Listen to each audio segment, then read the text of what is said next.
to the Motocross Supercross podcast. Episode 72, coming at you for the first look at Thunder Valley in Lakewood, Colorado. I'm Adam here with Claudio. What's up, Claudio? What up? What up? Going into round number 3 in Colorado this week. A little Eli Tomac's backyard there, home track. Yeah, that's really cool. Ironically enough, though, he's never won there. Yeah, he always he got really jacked up there the one time, the shoulder, when he was just hauling ass down one of those hills, all cross-rutted, and just flew off the front. That track gets rough, and it is kind of a new track too. I think it was 2005 was the opening of that, so. I think you're right. I think you might be right, and that's that's fairly new. It's over 10 years old. Yeah. It's over 15 years old. The kids racing it weren't even born yet, so I guess it's not that new. Yeah, exactly. Yeah. Pretty cool track. Pretty cool stuff about it. It's located in Lakewood, Colorado, like we just said. It's really close to Denver. Wink, wink. It's it's actually one of the highest motocross tracks. Of course. Yeah, Denver, man. Mile high stadium, you know. It's up there. Yeah, exactly. It's got to be tough to ride over there, don't you think? Yeah, and Anderson, got to remember, gets that altitude sickness, so. Yeah, that's what I was going to say. So Anderson is probably looking at a really, really long weekend. Or maybe he'll just fly in, the morning of or night before, like he did last time. So maybe he'll fly into like qualifiers. Like he'll just fly in straight to the bike. So I'm looking at the weather here, and it actually looks pretty awesome. High of 79, low of 55, sunny, 30% humidity, Oof. And maybe some like 9-mile-an-hour wind gusts. But besides that, that's pretty much perfect. Yeah, perfect weather for riding. Another perfect weekend for this Lucas Oil Pro Motocross Championship. We're looking good so far. I like what I've seen. Yeah, we got Eli Tomac winning all the motos so far. Yeah, can he break the curse this weekend? Yeah, that's the question. I mean, this is it. Right around round 3 is when you start seeing riders, big riders start, dropping off. Well, as we talked about in our last podcast, we already got the first man down of the season. Christian Craig, like we said last podcast, torn ACL if I'm not mistaken, right. And also another soldier down, Kyle Cunningham. Yeah, that's too bad. We briefly touched on his problems, but what's the diagnosis? But yeah, he announces his Instagram that he wanted to thank everyone and give everybody an update from his crash over at Glen Helen. He said he's doing great. My CT scan came back with no signs of trauma, and luckily I have no broken bones, just some minor bumps, bruises, and a really sore back, which I already have from Supercross. So he might have had the people from Pro Circuit doing his public relations right now. I'm taking all the proper steps to get back to racing, but unfortunately that won't be happening this weekend at Colorado. It has been a while since I've been 100% healthy, so I'm looking forward to making it happen. I'm being back at the races very soon. I want to say thank you to everyone who has reached out to check on me and of those helping me for the 2018 season. Yeah, he said there's no trauma, just sore, just really sore. So hopefully he's not out too long. Yeah, just leave the trauma for your mama, you know? Yeah, so someone that's in retrospective to the Kyle Cunningham thing, Cooper Webb, man, back on a bike, not doing any jumping, but he got the clear to start riding again. So he expressed also in his Instagram that he's very happy to be on the bike. Like I just said, no, he can't jump. Doctors say no jumping, but just feeling great on the bike. So it's in the prescription. You may ride the turns, but no jumping.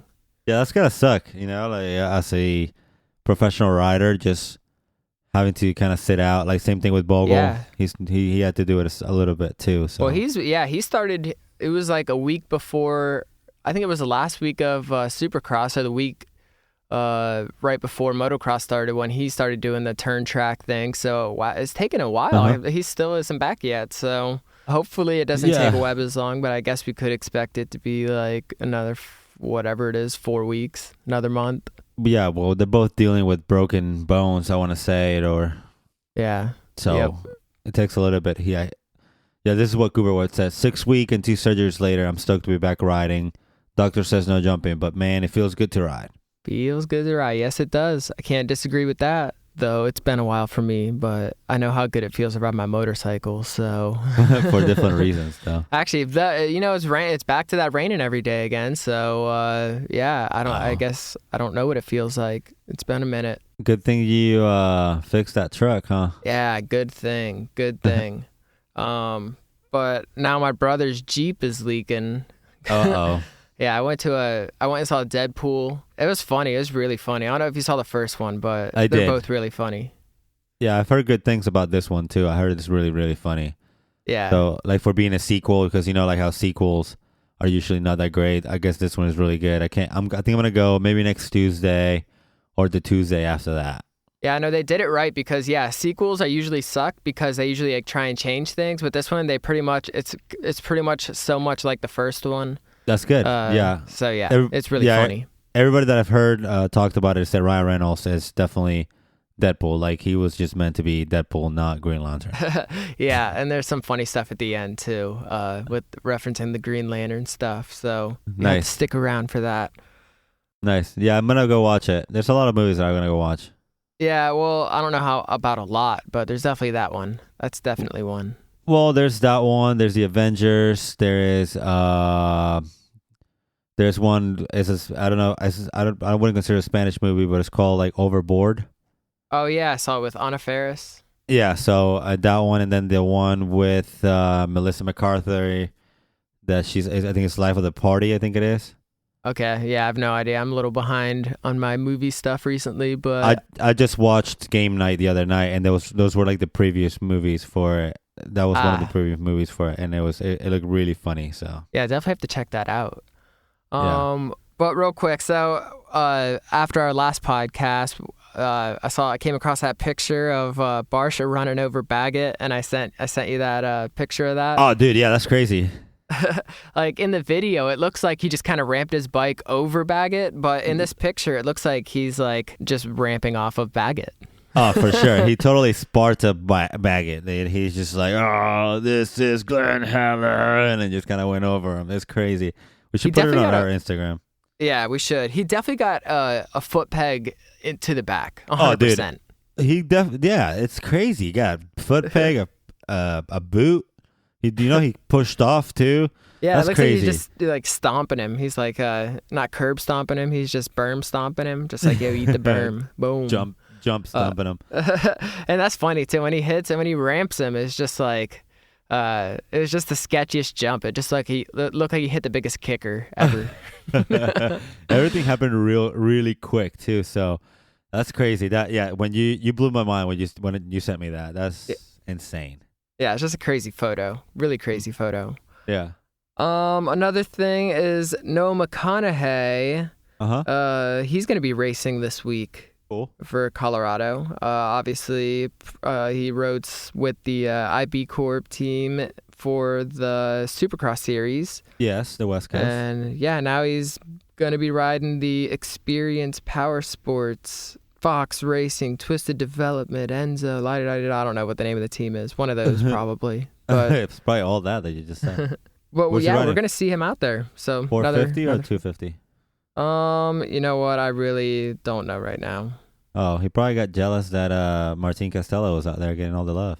Yeah, that's right. He's like, yo, I think I could beat him, and then he's going to go out there and race him. So, I really don't know what team yet. We'll have to just stay tuned. I mean, I'm sure I could find it if I look hard enough. But Martin Costello and Bobby Piazza. That's right.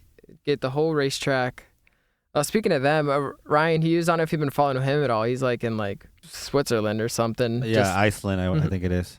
Yeah, wherever he's at, just living it up. But just like, he always finds like the most like kind of, I don't want to say hippie places, but just like, just those detox shack in the middle of the mountains or something. I don't know.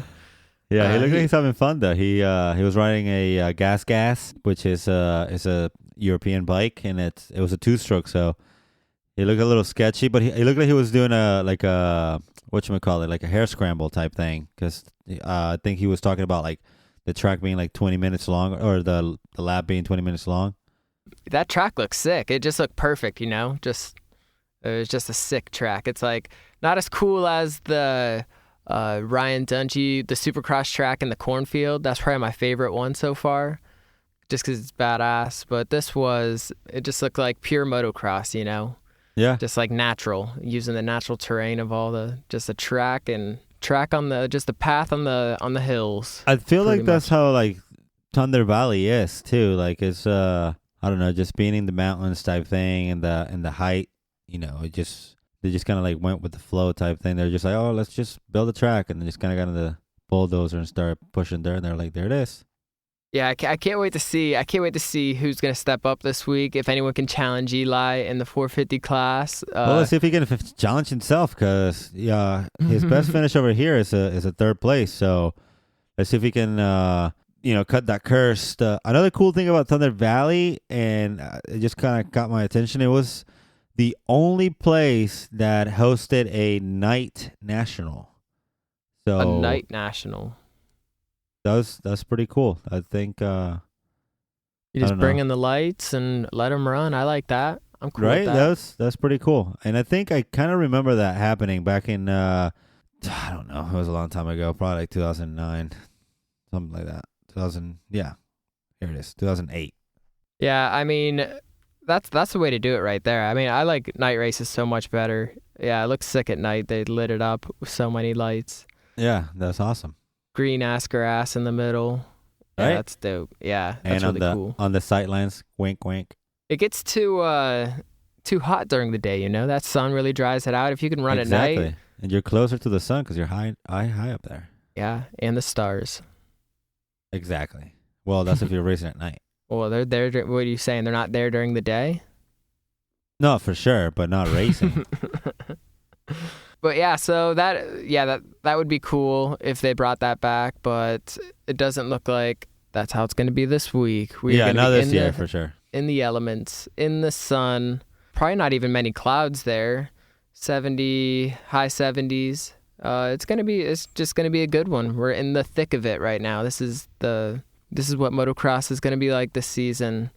And then in the 250 class, obviously we got Plessinger tied with Osborne for the points. So we'll have to see who's gonna be coming out on top between those two there. Yeah, that's we're gonna see the 2 red plates coming into this weekend, and then we'll see what Jeremy Martin can do. But yeah, this will be because he's been training with Eli, so he's probably pretty used to this like altitude and stuff.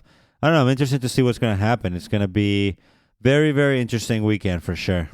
For sure, and we got both Martin brothers sitting in 3rd and 4th in the points. So can't forget about Alex Martin too. No. He's a rider that's getting better and better. Right now, he's the best KTM rider out there. He's looking good. I like what I saw last weekend, and I can't wait to see what's popping this week. Yeah, nobody can wait. We'll have to put some polls up this weekend. Whenever we start making our picks, we'll have to put some head-to-heads up, like Osborne and Plessinger, see who's going to have that red plate. Maybe someone else. Jeremy Martin's not too far behind, so maybe if something happens to Osborne and Plessinger, there's still a chance he could come out on top. You never know. Weirder things have happened, that's for sure. Yeah. And yeah, there's not really too much news popping up right now. Maybe there will be more when we come back with our prediction show. But at this point, is there anything else that you... there's one... I was just going to say, there's one other thing I want to add. S Magical Phil Smage, the big jump man, Nitro Circus, whose video we have of him over jumping the crap out of that, broke his neck and a bunch of other bones. You can follow him on Instagram at S Magical and kind of follow his recovery. It's pretty crazy because he starts he can barely move his feet, and then he's trying so hard just to move his fingers and stuff. So you can follow that, and there's some links to the Road to Recovery on there if anyone can help him out, and some x-rays of all the hardware in his neck. And it's definitely a page you'll want to follow and support. Yeah, it's in our Instagram, MXSX Podcast. The video is there, and the link to his page is also there. If we can, we just help whatever we can, That's right, because that is going to be a long road to recovery. For and sure. an expensive one. So any little bit helps, of course, as Definitely. we all know. Definitely. So it's cool that everyone kind of, backs. Everyone kind of helps each other out in these times, and because everyone's been, hurt, and all the ones who get hurt really bad need extra support. So the motocross community is really good about it. It's a big family, and it only takes a little bit from every single one. It's exactly. It's not about giving a lot. It's just getting a little bit from everyone, and to create a lot and help this guy out, get better, and get him back on a UTV so he can jump again. That's right. So yeah, with that said, now is there anything else that we should add to this? No, man. Just want to thank everyone for listening to us, and I'll see you guys next podcast for our picks. That's right, and make sure you follow us on Instagram at MXSX Podcast. Peace.